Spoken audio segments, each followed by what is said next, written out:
Alors, voyons voir le temps de réponse de YouTube.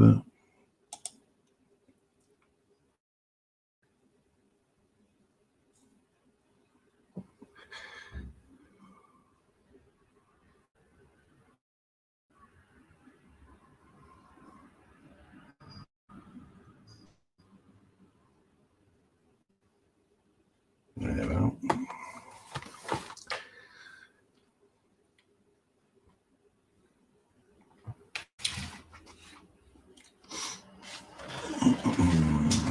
Un live de combien déjà?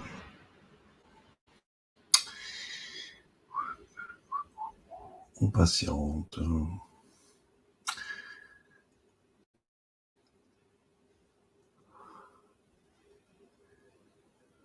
Désolé si je ne dis rien, mais j'attends que la page de JeTentube veuille bien à s'afficher. Ça y est, on y est. C'est parti, mon kiki.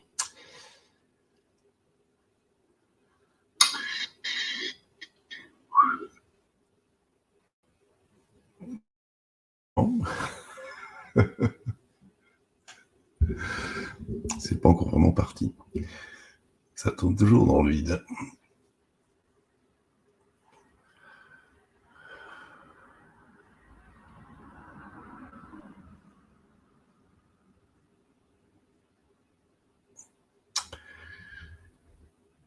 Ça va vous couper l'envie de faire des lives. On dirait qu'ils le font exprès. Bon. J'ai toujours pas la page qui s'affiche. Donc, je ne peux pas savoir quels sons vous avez de votre côté. Si du son, il y a.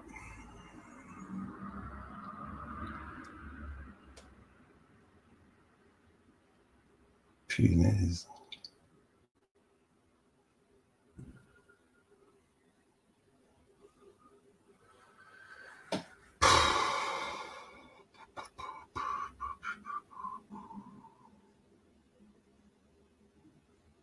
Bon, on supprime la page de YouTube et voilà, on la vire carrément et on attaque. Bon. Bonjour à toutes et à tous et bienvenue. Donc on démarre avec 3 minutes de retard par rapport à ce que j'avais prévu. Mais ce n'est pas important, le temps n'existant pas, alors commençons.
Eh bien, on va remercier Cécile encore une fois pour cette belle composition originale qu'elle a créée pour mon roman.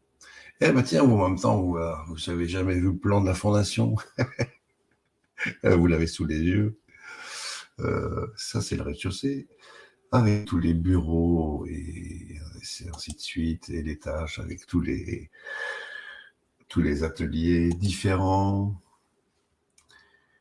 Parce qu'il s'en passe des trucs. Il s'en passe des trucs.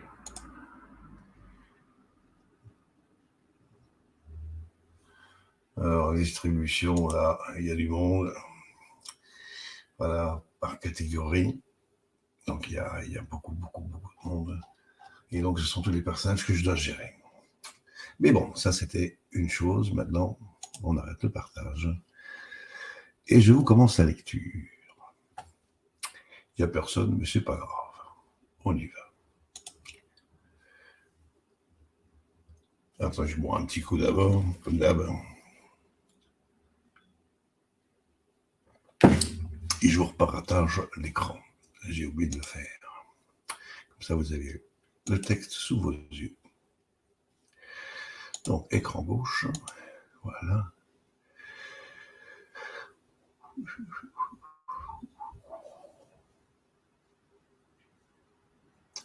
Vous l'avez. Je mets un poil plus grand.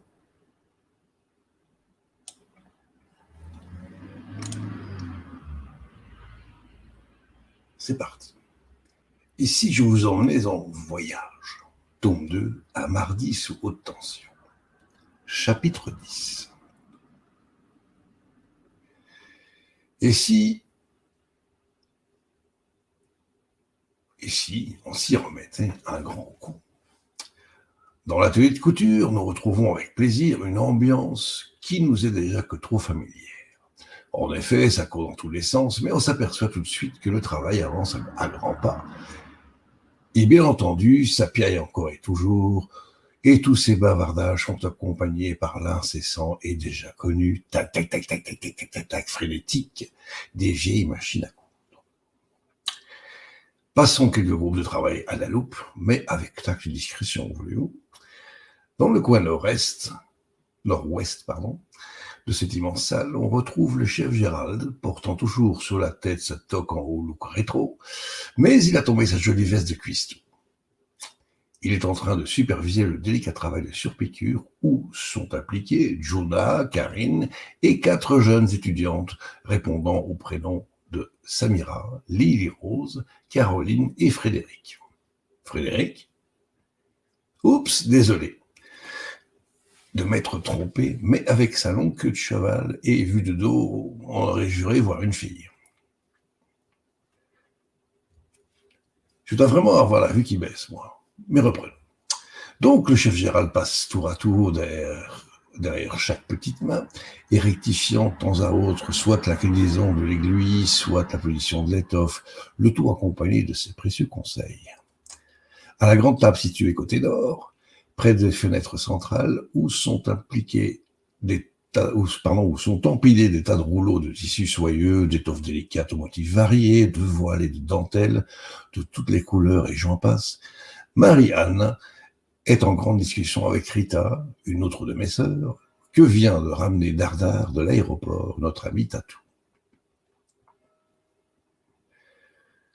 Non loin d'elle, à l'autre bout de cette imposante table, fer à repasser ou à défroisser à la main, on reconnaît la bande des 4, composée des charmantes bénévoles habituées de longue date des lieux. Il y a Monique, Fabienne, Milana et Valentine. Rompues aux tâches délicates, elles sont les spécialistes dans ce domaine. Et sans avoir peur de me tromper, ni de passer pour une mauvaise langue, je peux vous affirmer qu'il n'y a pas plus bavarde. Au milieu du mur ouest, disposé entre 2 autres immenses fenêtres, se trouve un gigantesque meuble en pain de Provence, à tiroir pour sa partie basse et à étagère en croisillon pour sa partie haute. C'est le coin mercerie géré par Sabine, encore une belle rouquine. Un étudiant frôlant le 1,95 m lui donne un coup de main, il s'appelle Douda. Avec sa taille et son envergure, il a facile à attraper les paniers en osier situés sur les tablettes du haut. Il est aidé par une autre habituée de l'endroit, mais qui, elle, ne dépasse pas le mètre 50. C'est la toujours souriante CJ, une petite blonde sympa que tout le monde appelle l'extraterrestre, mais je ne vous dirai pas pourquoi. Désolé, chère lectrice et cher lecteur, mais je reste le seul maître à bord, alors poursuivons notre petit périple. Toujours du même côté, une autre longue table est collée près de la grande fenêtre.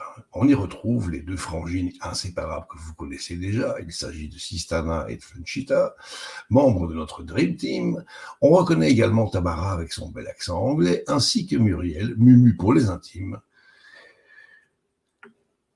6 des 12 enfants, actuellement en vacances à la propriété, se sont portés volontaires pour faire du bricolage. Il s'agit de Malgosia, de Michel, de Mitsuko, de Rosa, de Sarah, à ne pas confondre avec notre infirmière en chef, et de Tatiana, la nièce d'Alexei Kuznetsov, que vous connaissez déjà, il me semble.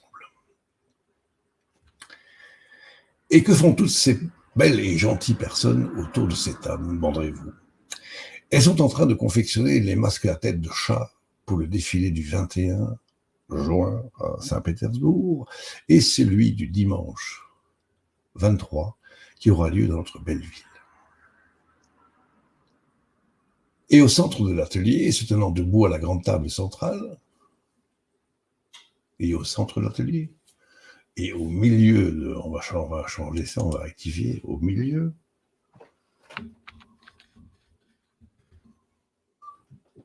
et au milieu de l'atelier, se tenant debout à la grande table centrale, nous retrouvons Jeff, Francesco et 4 autres élèves qui se prénomment Anne, Pascal, Tania et Isabelle.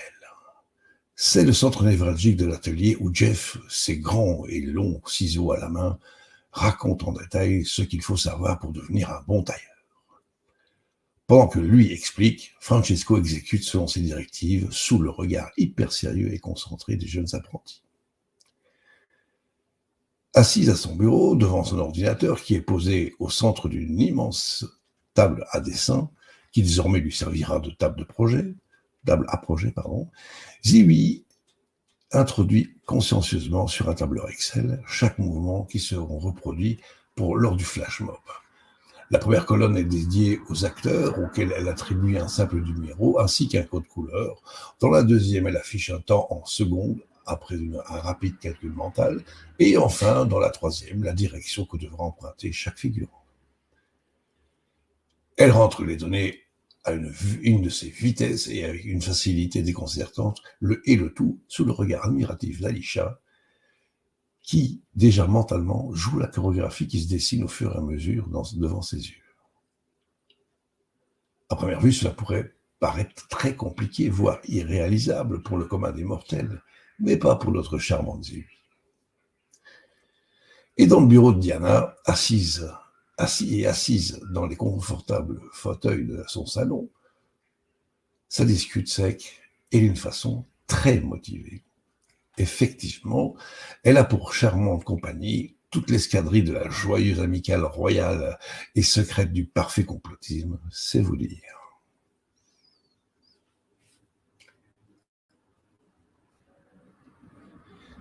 Et donc, comme c'est secret, eh ben désolé, vous n'en saurez pas plus. Je n'y suis pour rien. Enfin, presque. Mais au fait, à quoi peuvent bien passer leur temps notre ami l'amiral et votre serviteur? Allons voir ça de plus près. Pause gloulou.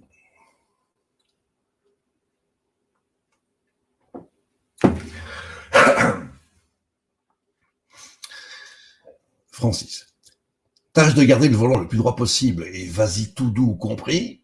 Fait celui-ci en me guidant à haute voix pendant que j'essaie de descendre l'avant-ti de la remorque, en tentant de ne pas arracher son beau châssis. Dans cet exercice ô combien délicat, je suis assisté par Flo qui s'est collé le visage à même le sol sous le regard amusé de Vince, l'heureux propriétaire de ce beau circuit automobile dont il a hérité il y a peu. Et ce, malgré son désintérêt total pour la chose. C'est pas paradoxal, ça. Flo, stop Max, ça va racler là, me crie-t-il d'une voix stressée. Francis, qui commande le treuil électrique, se penche à son tour et vient confirmer les craintes de ce dernier et d'ajouter attends Max, je vais ajuster la hauteur avec quelques cales et ça devrait faire affaire. Et file vers le haillon de son gros pick-up prendre de quoi. Bella, la charmante épouse du proprio, qui s'est approchée, propose d'offrir son aide et dit dis donc les gars, vu que vous me semblez plutôt mal barrés, je vais de ce pas prendre les commandes de notre petite grue et soulever ce bel engin. Flo, tu m'aides lance-t-elle d'un air décidé.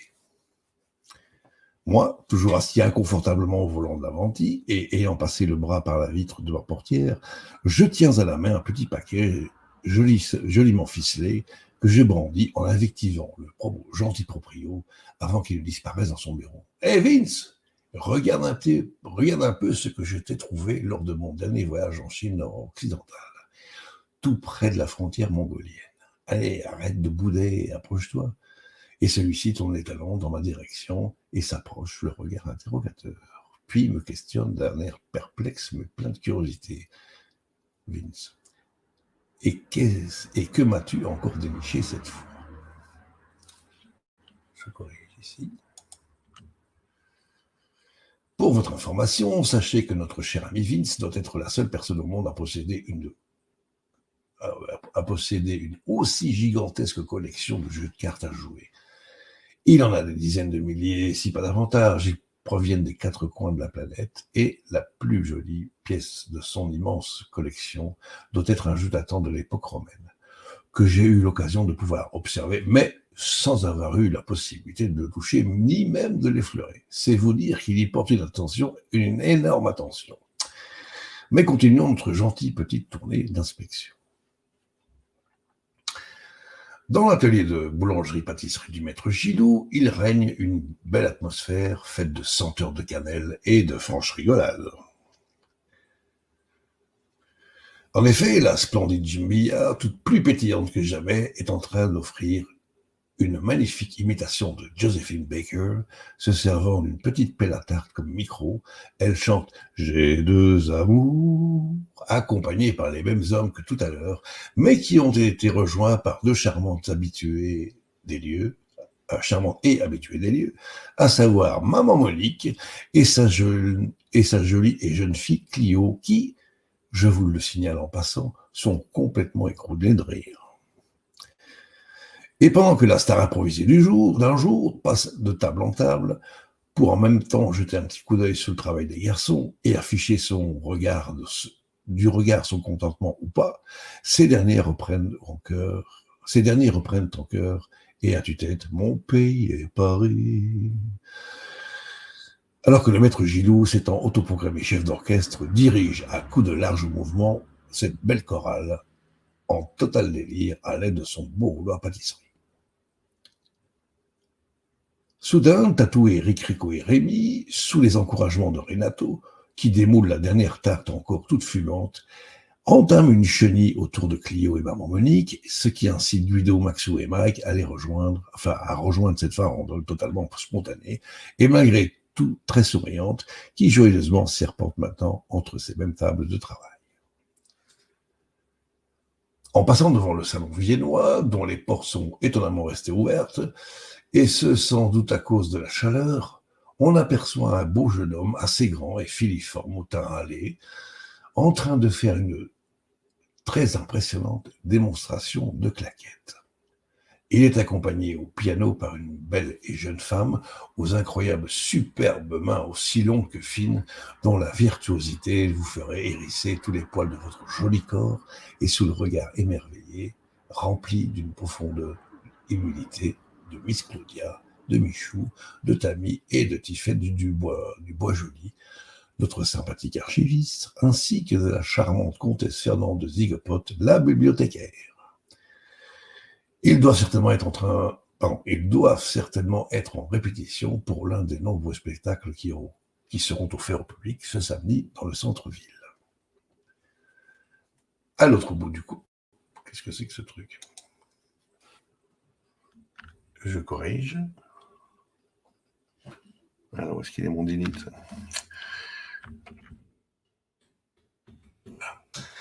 À l'autre bout du couloir, dans la classe de chant, Madame Bilouch dirige une belle chorale assez bigarrée de personnes de tous âges, dont la soliste n'est autre que la très belle Madame Mary Socachian. Un trio de musiciens composé de Maestro Damiano del Bosque, himself au piano.